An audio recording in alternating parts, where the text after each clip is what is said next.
Hello, this is Don, And this is Gina with Focused Healthy Family. and today we're looking back over the best of 2025. So, over the course of the next week, we're going to share with you some of our favorite podcasts, some of the ones most enjoyed by others. And we want to wish everyone a happy holiday, a happy healthy season as we close out 2025 and launch into the new year.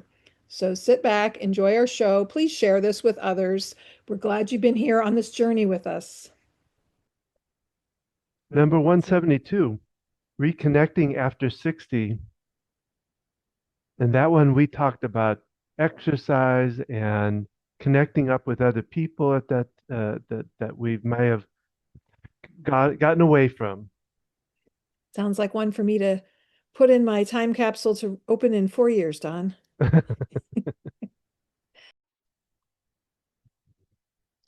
So we got the opportunity to go see a friend of mine, When you not very grew, far. someone you grew up with who Yeah, in Missouri and was living locally and invited us to go there for dinner. and it weren't far from here, so we were able to come up. And when we got there, they said, "Well, we're just going to go to the club for today." Dinner. Yeah, for dinner at the club, and walked in, and they knew everybody in there. It feels like, and it just kind of gave us the idea that we got to this age again where we could be living in the same place that like your mom and dad did with the senior living So kind of. it was a 55 plus community that they lived in. We didn't realize that the neighborhood they lived in was a 55 plus because your friend's the same age as you, which is 65 plus. This was a couple years ago. So in your early 60s. And yeah, my parents had lived in a 55 plus community for a long time. And so here we are having dinner with the friends and they're showing us around, telling how cool it is, showing us all the amenities and the things we could do. And it was just, I mean, it was a nice place, but it was just kind of funny because it just felt like that was my parents' thing. It wasn't our thing. I don't know what else you remember about it, Tom. Well, it just I remember Greg, they knew kind of knew the menu. They like I said, he walked through like he was a celebrity, Hey, how you doing? Talk. He'd step over and talk to somebody here, and step over and talk to somebody here, and then the waiters would come. They knew him. Um, it was a fun time. We had a good time there. It's like I say that just kind of gave us that growing older feeling of Well, you and you know. invite your friends to dinner and other people are saying, are you interested in here? Like it's like a community kind of thing. And so, yeah, I mean, we've reached that age where we can live in a 55 plus community. We were even at that age before I was 55 because only one spouse typically has to be 55 and over. That's right, yeah. And yeah, you kind of wake up one day and go, wow, that's me. Well, hello, this is Gina And this is Don. with Focused Healthy Family. And this is podcast number 172, getting close to 200. Today, we're talking about socializing after 60. And we'll start out with just a tip for you here. Uh, and what I looked this up, came from betteraging.com. And one of the first tips they gave was keep the end goal in mind. And when we're talking about, moving ahead, doing things, exercising, things like that, we want to always keep that idea in mind. This is what they'll read here is this is somewhat like a battle to overcome negative thinking. It's easier to accomplish something if you keep your mind on the end goal and the benefits of moving. That can include more money in your pocket, living closer to loved ones, and having an easier to maintain home. While the process can seem challenging at times, keeping in mind what you plan to accomplish can get you through the tough moments. And, we're talking today about exercise and doing, getting socialized. And this is talking a little bit about moving, but it's even when you get out of moving and you're ready to get back into a life and socialize, you got to keep the end thoughts in mind for yourself. Um, when I say end thoughts, I'm talking about older people. I mean, Well, yeah, that's What's our end goal? end goal. To Yes, not regret things in our life, to have lived a happy life, to do our bucket list. But yeah, what's the goal in mind, I guess. Yeah, I just found that ironic. a couple of jokes for you here. The first one, old woman sitting at a bar when an older gentleman sits down beside her.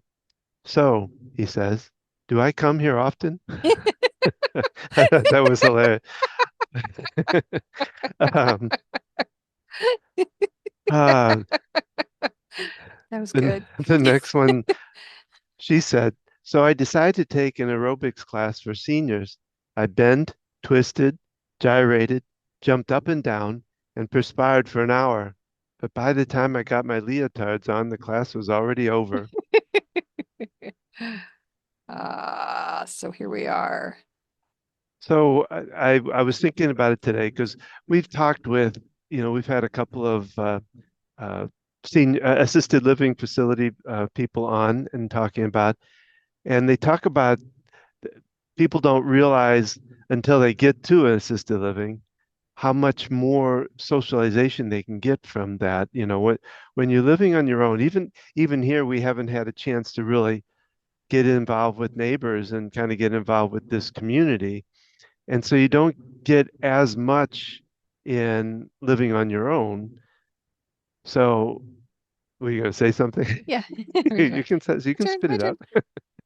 So we've talked about aging in place, and how awesome it is if someone can continue living where they are, and yet if they're not driving, if they can't get out and do things, there's sensory deprivation that happens. And are they getting interactions with people and not just your visits, if you live close or something, but really having a sense of community and spirit. And even someone who's not typically, some people say, oh, I'm kind of a loner, or I like to be by myself. Well, we all have kind of a social nature about us, and there's different degrees of getting involved in a community. I know just speaking quickly of my mom's experience in the 55 plus community, it could be isolating when you're all in separate houses and have your own separate things going on, versus now she's at an independent living apartment, and the hall's going to do an activity. And I was telling our daughter, and she's like, wow, it's like Grammy's in college. And a lot of people are widowed, or their spouse has an illness or different issues, or and just having that camaraderie, we're creating a community, because unfortunately the nuclear family, we're spread out. We often don't live really close to our parents, our children, our siblings, or the family's not nearly as big as it used to be to have the support of other people. And so, what else do you have to say, Don? Kind of took off with that. Well, I mean, she talks about going a lot of trips to things, the stores to different things which is good. But what I was when I thought about it, I kind of wanted to look up some different ideas that you could do to help you socialize. And I was able to come across this place. It's by Healthline Medical. Um, and here they talk about 12 ways to expand your social life after 50. Now we push it to 60, but that's first one talks about getting involved with others. So getting out there, getting yourself involved with other people as you're doing your exercises or doing your work. You pull other people into it, can help you get yourself the beginning of it. Okay. You can add in anytime you want. No, that didn't make a whole lot of sense. Getting other people involved with you, like how do you get other people involved with you? Well, it says here, people don't talk about social benefits of exercise quite as much as physical and cognitive benefits, but they should. So many different forms of exercise that involve other people, including dance, team sports, solo sports, you do alongside others. Having been shown trusted source to help people feel a sense of belonging and encourage social bonding. Okay, so you're talking about exercise. Now it makes sense.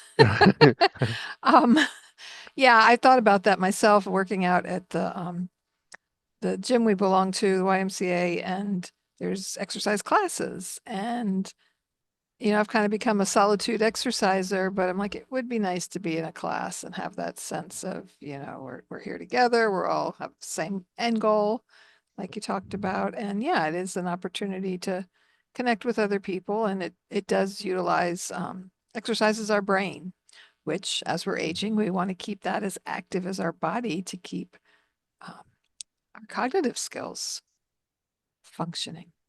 And you're stepping one step ahead because number two is take a class. And and like you said, in integrating with other people, and it's also fun. It's something to enliven the spirit there too. So number three is schedule daily hangouts. They talk about finding places to um, meet up with people, get get people involved. They talk about, well, let's read it.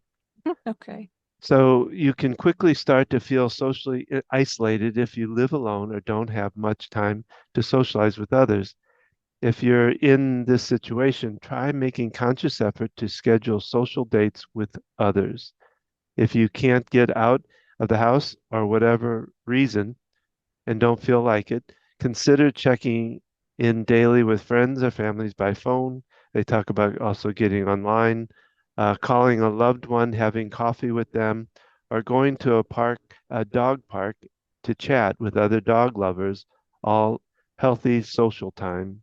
I go to the park without my dog. Would that be weird? Yes, just pretend, just have a leash and pretend like, Yeah, my dog's the one over there.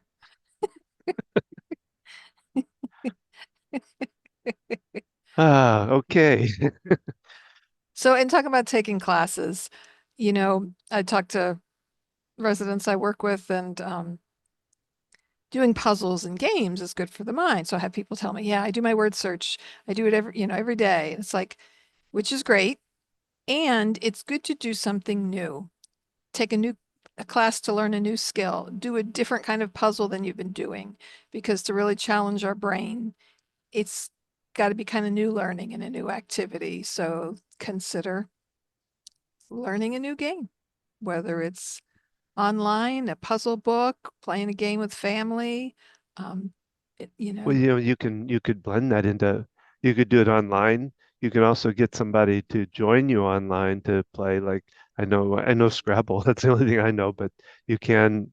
yeah, you Uh, can connect with other people, and you can connect randomly with other people to play an online game, or there are games where you can play together in person. well, you Jackbox can. games. We do this Oh as a yeah, family. It's a fun.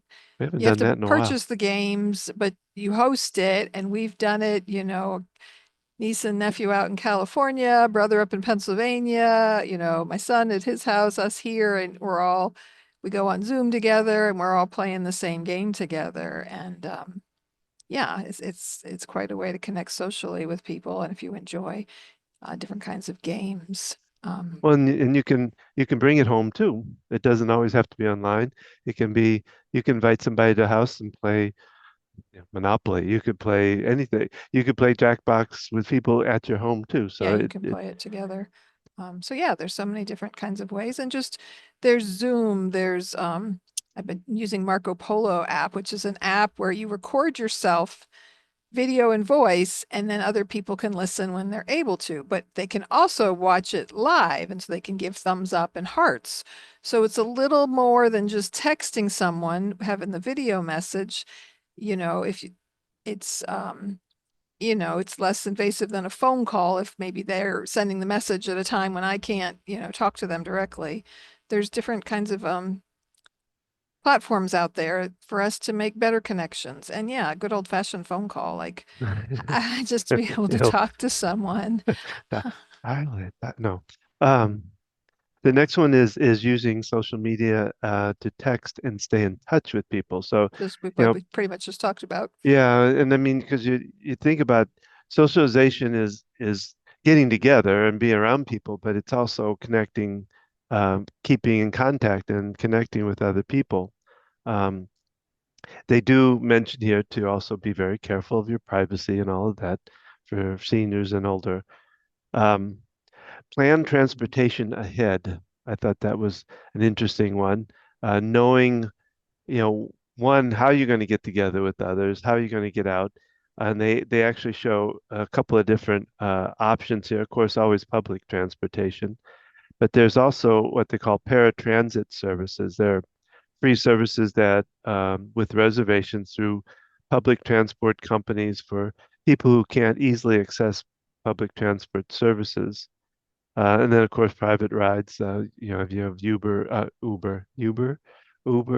and what's the other one? Lyft. Lyft. Yeah, that's the Yeah, a other. lot of communities have senior transportation services that, um, yeah, kind of provide a little extra help helping someone get on a van or whether they need a lift, if they're in a motorized scooter because they can't walk a distance.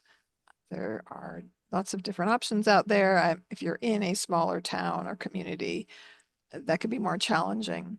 Um, and finding out what is in your area, what is available. The next one is volunteering, and I get it. I can always tell. My funniest joke was when I was a young kid. My great aunt, her name was Aunt Zita, and she was in her mid 90s, and she was volunteering at I think that at that point it was a nursing facility, is all it was. But she'd always say, "I'm going in and helping those old folks."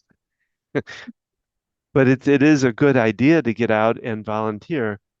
There's all kinds of different things you can volunteer for, and it gets you out there again to socialize, but it also helps the community, which is a very important part of socialization too. Yeah, and there's so many different avenues. You can volunteer at a hospital, you could volunteer possibly at a school, a rec center, a library, a lot of different places depending on your interests.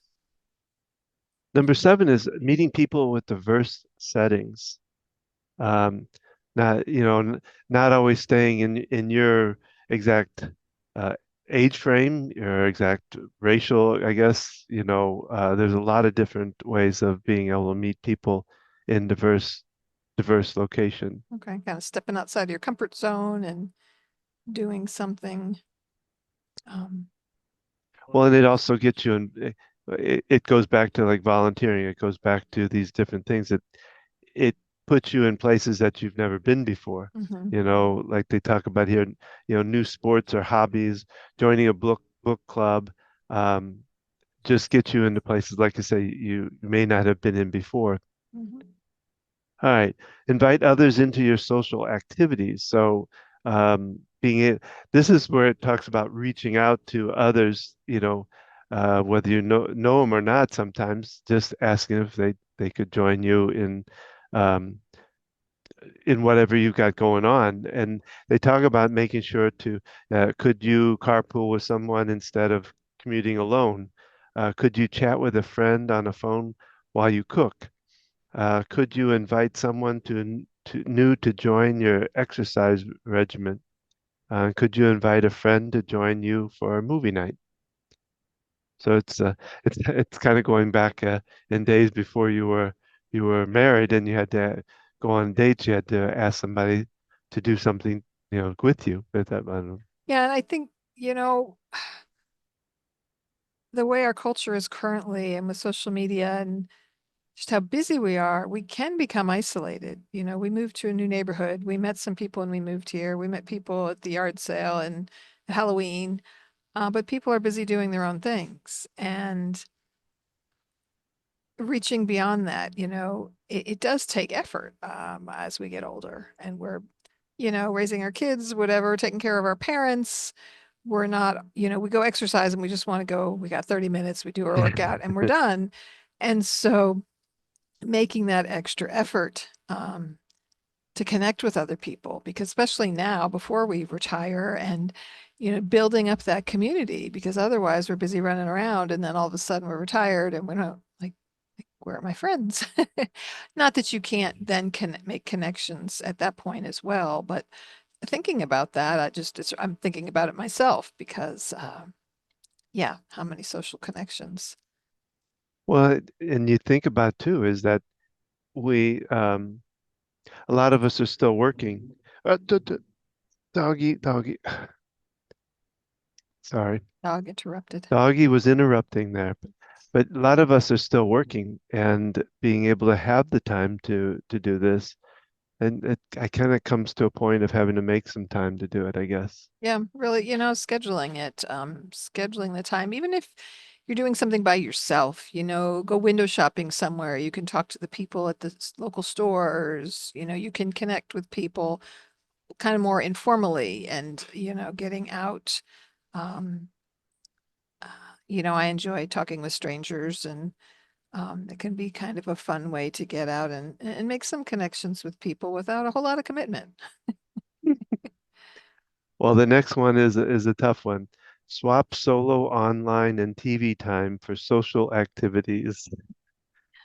We all kind of get into a little bit of a rut of sitting down because we're tired by the end of the day sometimes and not getting out, taking a walk, getting outside, doing different There's things. so many TV shows now, so many options. I heard someone on the radio, they were like, "You haven't watched Stranger Things yet?" And she's like, "I have so many things on my list. I haven't gotten to that yet." And yeah, it's very easy. You can watch on your phone, you can watch it anywhere, anytime. Um, It's kind of that binge thing that goes on, yeah, and because you have access to multiple shows in a row, it's not like back in the good old days where yeah, I was well, talking with, everything went off at a certain point, you didn't, oh, well, you're talking about when way back, yeah, but it is way even back. like before VCRs, you had to watch it when it aired. Like I remember around Thanksgiving, Sound of Music would be on, and it's like we watched it every year because they aired it at that time, before we had the ability to just watch it whenever we wanted. Um, so there's pros and cons, obviously, because now we're not like this is a funny story. My best friend in high school. So this was the mid 80s. And I guess her parents, I mean, VCRs were around then, but we'd before either of us was driving or had a car and we wanted a ride to the mall. It's typically what we did. Her parents, it would depend on what show they were watching. And we couldn't we couldn't take us if it was in the middle of one of their favorite shows. And I was just thinking back to that and how kind of funny that is. Well, you Um, also, I'm sorry, go ahead. Well, you talk about, there was a time you talk about this story about your mom and dad that were watching TV and didn't come pick you up. Weren't they, were they watching TV when it was happening? I want to say they were. oh, well, I was in a car accident week after I got my license. No, you talk No, about another time when they missed picking you up. there were a couple times. I'm not sure how much TV TV had to do. shows might have been I'm involved. not Who sure how knows? much TV had to do with it or not, but maybe. I remember when I friend from church brought me home because I was going to church when I was in that accident. I remember they were sitting in the living room with the TV on, hadn't somehow heard the phone call from the police officer because I didn't have a cell phone. It was 1987. Well, number 10 is adopt a pet. So it's not like meeting somebody in person, but it is a way. Well, one, if you want to go to the dog park, you have something to take with you and you have a conversation piece at the same time. But it also is it's a companion. It's I somebody think to. that's a really good idea. I think we should adopt more pets. There, Anyway, there the are next one. kittens. I know kittens without homes, and it would help me I don't want socially kittens. I to don't want adopt kittens. more kittens. We can have a dog. You want another dog? Yeah. I don't know if right Well, now don't you whether remember when we got the second dog? It was like one more dog was like five more dogs. It was a lot more work. anyway, let's move on to next one. Uh, visit your local community center. We have some here, and they have a lot of different activities to get people involved. They also feed people so that if it's a senior that's having some food issues that they can't always afford enough food, your community centers a lot of times will do that. And there are like we live where there's a senior center, there's multiple senior centers in the county and surrounding areas, but also some churches provide this. I remember when our older daughter did Girl Scouts and a certain week of the month, they did a senior event community and they provided a meal and an activity. We had to use a different space in the church for when they did that. And so checking out what there is in your area, because maybe if you're in a small community or where your loved one lives in a small community and you're concerned about them, there might be a local church or other organization that provides weekly or monthly a meal event activity. Well, and the last one is about getting professional help. You know, I've run into in my own practice run into a lot of patients that are alone that they came to the practice and that was their best opportunity to talk to somebody, um, and it's not a good place. And so finding professional help that can help you through that loneliness. They talk here about starting with your local doctor or a local priest, local minister, whatever, to get started. And you can also probably find some opportunities for free services too if you can't afford it. But it doesn't hurt to find somebody to talk with to be able to. Whether it's a counselor or an EFT practitioner or, some other, that would be interesting to research what's out there for like senior Yeah. connection community. I know there's hotlines for, mental health issues and other support lines for support like that. Yeah, something to research. My mind's off on a tangent now. But yeah, seek help because you don't have to be clinically depressed or have a specific disorder. To work with a therapist, a counselor, I highly recommend a well-qualified EFT practitioner. That's my choice of therapy. And not my husband, who is an amazing practitioner, but um, she's actually a good friend of mine. I've worked with two different people closely. Um, yeah, because we need to process things that we're dealing with. And Well, I can read a little bit of a takeaway that they put on here at the end of this.